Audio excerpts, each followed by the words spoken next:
오늘은 창세기 33장의 말씀을 보도록 하겠습니다. 이 33장의 내용은 야곱과 형제 에서의 화해 내용인데요. 하나님께서 섭리 가운데 그들을 화해시키는 놀라운 하나님의 은혜와 은총의 모습이 보여집니다. 오늘도 이 말씀을 통해서 하나님의 그 섭리, 하나님의 그 역사를 깨달을 수 있는 저와 여러분 되기를 주님의 이름으로 축복합니다. 33장 1절에 야곱이 눈을 들어보니 에서가 400명의 장정을 거느리고 오고 있는지라 그의 자식들을 나누어 레아와 라헬의 두 여종에게 맡기고 여종들과 그들의 자녀들을 앞에 두고 레아와 그의 자식들은 다음에 두고 레아와 요셉은 뒤에 두고. 이제 야곱이 고향 땅을 향해서 가는데 그 소식을 들은 에서가 400명의 군대를 이끌고 이 야곱을 만나러 나오는 겁니다. 이 소식을 들은 야곱은요 두려움에 휩싸입니다. 이제 도망가지도 못하고 자신의 몸이요 만진창이가 돼 있습니다. 환도뼈도 부러졌고요. 그래서 어떻게 할지 몰라 이제 이런 방법을 쓰는 거죠. 제일 먼저 자신의 사랑하는 아내 레아와 라헬을 따로 두고 여종에게 맡기고 여종들과 그들의 자식들을 그 다음에 두고 레아와 그 자식들을 다음에 두고 레아와 요셉은 뒤에 두고, 그러니까 사랑하는 자들을 점점 뒤로 뺀 겁니다. 그리고 자기가 맨 앞에 가서 이제 자신이 당하게 되면 자신들의 식솔들은 피할 수 있도록 그렇게 지금 전략을 짜는 겁니다. 참 불안한 마음이 그지없는 거죠. 3절에요. 자기는 그들 앞에서 나가되 몸을 7번 땅에 굽히며 그의 형 에서에게 가까이 하니. 이제 멀리서부터 자신이요 그 형에게 용서를 구하는 모습으로 머리를 조아리고 또 조아리고 하면서 불쌍히 여겨달라는 마음으로 쩔뚝쩔뚝거리면서 형 앞으로 다가가는 거죠. 자, 그런데요 생각지 않은 일이 벌어진 겁니다. 형은 지금 복수하려고 하는 마음, 그동안 20년 동안 참고 있던 울분을 폭발하려고 하는 마음인데 멀리서 동생의 모습을 보니까 머리를 숙이면서 쩔뚝거리고 오거든요. 저게 왜 그래? 가만 보니까 몸이 정상이 아니거든요. 이 모습을 본 에서가야 눈 녹듯 한 번에 그 마음의 울분이 확 녹아지는 겁니다. 4절에 에서가 달려가서 그를 맞이하여 안고 목을 어근 맞춰 그와 입 맞추고 서로 우는지라. 여러분 반가워서 운 게 아닙니다. 왜 우리가 20년 동안 이런 마음으로 살았지?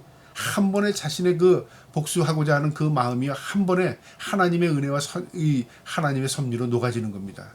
여러분 우리의 마음도 우리의 감정도 하나님께서 이렇게 눈녹듯 녹여줄 수 있습니다. 우리가 하나님 앞에 사로잡히면요 하나님이 우리의 마음을 녹여주십니다. 그런데 우리는요 하나님 앞에 사로잡히지 않고 내 욕심 내 뜻대로만 이루려고 하고 내가 잔머리만 쓰게 되면 어떻게 될까요? 결국 하나님의 손에 붙들리질 못하는 거죠. 야곱은요 다 포기됐습니다. 그리고 포기할 수밖에 없는 그런 육체적인 상황까지 얻게 됩니다. 그런데 그것이 은혜였습니다. 여러분 만약에 야곱이요 멀리서 눈치만 살살 보다가 형의 모습을 보고 도망칠 준비를 했다면 형도 알아봤을 거예요. 아, 제가 아직까지도 그런 모습이구나. 그래서 그 마음이 녹아지지 않았을 겁니다. 그런데 야곱을 볼 때 불쌍한 마음이 한 번에 들어오는 겁니다. 하나님이 주신 마음이죠. 그래서 그를 다가가서 얼싸안고 우는 겁니다. 이 눈물이라는 게 우리의 마음을 치료하는 거죠. 여러분 운다는 게요 우리가 슬거나 기쁨의 표현일 수도 있지만요 이게 우리의 마음의 응어리를 녹여주는 역할을 합니다. 에서와 야곱이 끌어안고 우는 겁니다. 5절에요. 에서가 눈을 들어 여인들과 자식들을 보고 묻되 너와 함께한 이들은 누구냐? 야곱이 이르되 하나님이 주신 종에게 은혜를 주신 자식들이니이다. 이제 그들이 한참을 울고요. 그 주위를 보니까 많은 여인들이 있고 자식들이 있고 사람들이 있습니다. 이 여인들과 자식들은 누구냐? 하나님이 나에게 주신 선물 내 가족들입니다. 그 말이죠. 에서가 그동안은요 복수심에 그게 보이지 않았습니다. 눈물을 흘리고 동생을 얼싸안고 울고 나니까 이제 눈에 앞에 있는 것들이 보이는 겁니다. 여러분 우리가 똑같은 시야를 가지고 있어도요 내 마음에 울분이 있으면요 보이지 않아요. 그러나 내가 모든 것이 용서가 되고 내 눈의 눈꺼풀이 가려졌던 것이 벗어지면요 그동안 보이지 않던 게 보이는 거예요. 에서가 지금 야곱의 가족들을 보는 겁니다. 누구냐? 우리 가족입니다. 6절에 그때의 여종들이 그 자식들과 더불어 나와 절하고 레아도 그의 자식들과 더불어 나와 절하고 그의 요셉이 라헬과 더불어 나와 절하니 에서가 또 이르되 내가 만난 바 이 모든 때는 무슨 까닭이냐 하고 야곱에게 이르되 내 주께 은혜를 입으려 함이니이다. 이제 그들이 다 가족들이 나와서 인사하고 절하니까 그가 얼마나 반가웠겠습니까? 가족들을 인사하고 나니까. 그 옆에 있는 양떼, 소떼가 이렇게 쭉 나눠져 있어요. 이건 또 뭐냐? 그랬더니 내가 형에게 은혜를 입어서 형에게 준 선물입니다. 그런 거죠. 여러분, 우리가 생각하기에 선물을 보고 그를 용서한 것 같지? 아닙니다. 하나님의 섭리로 야곱이 용서가 되고 서로의 그 울분이 막혔던 것들이 다 녹아지고 나니까요. 그때 가족들도 보이게 되고 주위에 있는 게 보이게 된 거죠. 이건 뭐냐? 가족입니다. 이건 또 뭐냐? 이거는 형에게 준 선물입니다. 야곱이 뭐라고 하냐면 에서가 이르되 내 동생아 내가 이것들이 족하니 내 소유는 내가 가져라. 나도 많아. 나도 재산 많아. 네 거 네가 가져가. 그럴 필요 없어. 형이 그렇게 얘기한 거죠. 야곱이요 이르되 그러지 아니하니이다. 내가 형님의 눈앞에서 은혜를 입어 싸우면 청하건대 내 손에서 이 예물을 받으소서. 내가 형님의 얼굴을 배운즉 하나님의 얼굴을 본 것 같으며 오며 형님도 나를 기뻐하심이니이다. 여기 놀라운 말이 있습니다. 형님 그런 마음 아닙니다. 내가 진심으로 형님에게 드리고 싶은 마음입니다. 그러니까 마음을 주는 거죠. 여러분 선물로 사람을 녹인다고 하면 그건 일시적입니다. 이 야곱은 진실한 마음으로 에서에게 드리고 싶은 겁니다. 내가 용서를 구했습니다. 그러면서 뭐라요? 형님의 얼굴을 통해서 하나님의 얼굴을 뵀답니다. 이 놀라운 말입니다. 형은요 복수심을 가득 찼던 울분을 가지고 있던 모습이었을 겁니다. 그런데요 그 모습에 하나님의 형상이 뒤집어 씌워진 거죠. 무엇을 말하냐면 하나님의 역사로요 그 분을 녹여준 겁니다. 그래서 형의 얼굴에서 하나님의 얼굴을 본 겁니다. 야곱은 그걸 본 거죠. 여러분 우리에게 있어서 어떤 사실을 볼 때요 하나님께서 우리에게 보여주는 것 그것을 볼 때 진실을 발견할 수 있어요. 그래서 우리의 눈은요 세 가지 눈이 있다고 하잖아요. 육안이 있습니다. 육체를 가지면 누구나 눈이 있으면 볼 수 있는 육안. 그 다음에 시만이 있다고 말합니다. 마음으로 읽을 수 있는 눈, 마음으로 볼 수 있는 눈이 있습니다. 그 다음에 믿음의 눈으로만 보여주는 눈이 있습니다. 영안입니다. 우리가 믿는 사람이라면 영안을 가지고 살아야 합니다. 영안을 뜨게 되면요 볼 수 없는 것, 세상 사람들이 볼 수 없고 깨달을 수 없는 것을 보고 깨달을 수 있는 것입니다. 이게 영안입니다. 이 야곱의 눈에 영안이 띄어지니까요 형의 얼굴에서 하나님의 얼굴을 뵀다고 말합니다. 11절에요 하나님이 내게 은혜를 베푸셨고 내 소유도 족하오니 청하건대 내가 형님께 드리는 예물을 받으소서 하고 그에게 간곤하여 받으니라.